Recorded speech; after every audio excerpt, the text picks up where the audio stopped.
Hi, LucyAnn.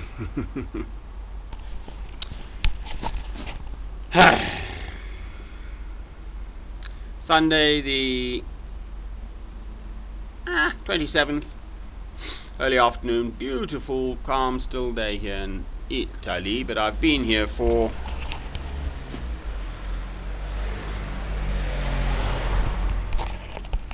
quite long enough. Now, I'm 55 years old, unattached, with a son, 19 years old, no visible means of support except through my love of God through Christ. Well, as a single chap, then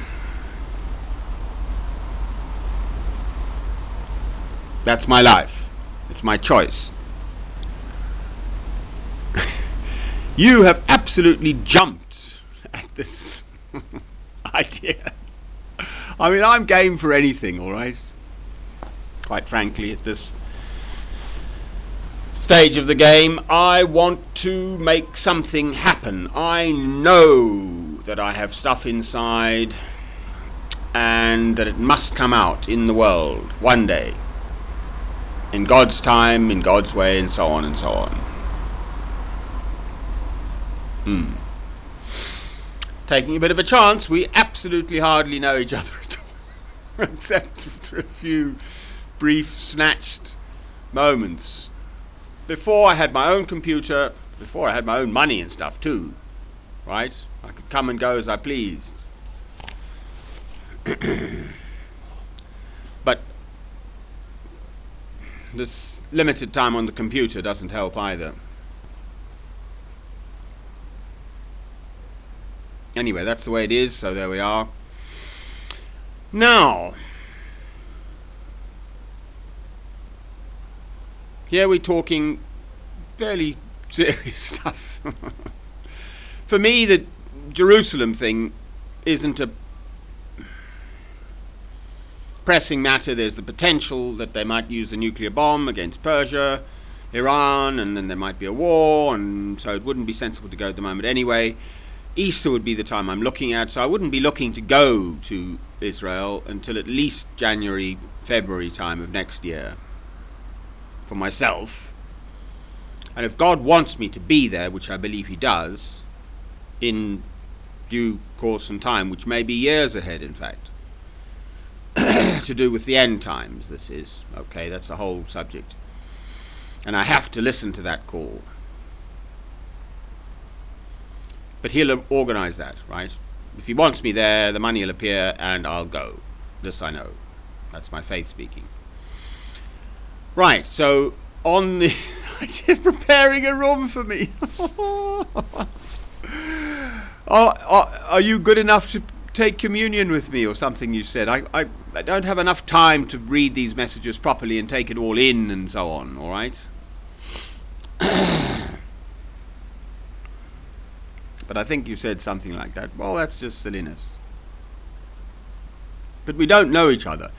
Everyone, I mean, clearly you love God too. That's the point. And then, as far as I'm concerned, in my role as an instrument of God's peace, that's how I see myself.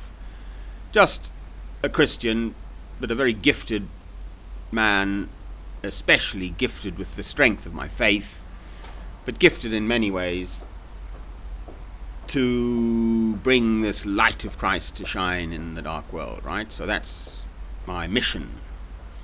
And America is America. Now, quite frankly, I do have a bit of a prejudice about America and Americans. You know, but I mean, they're people too.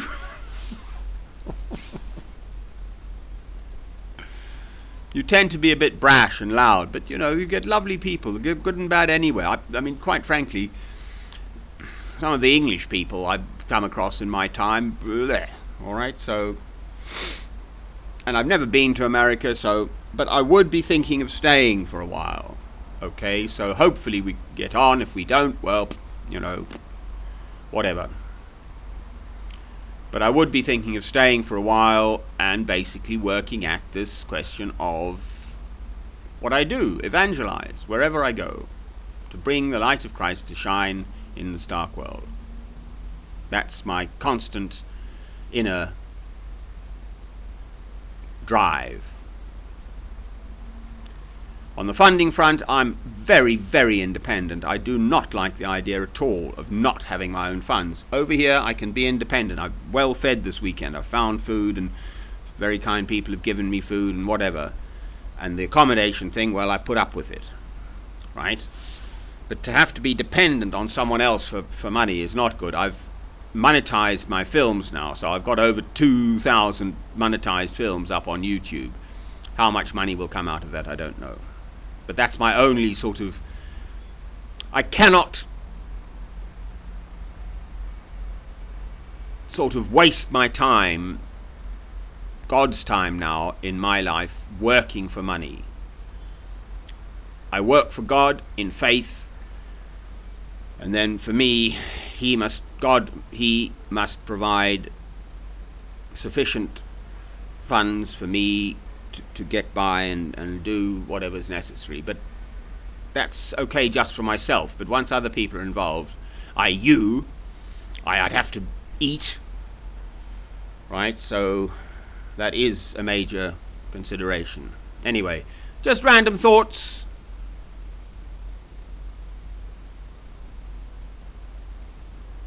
You seem to be absolutely going for it.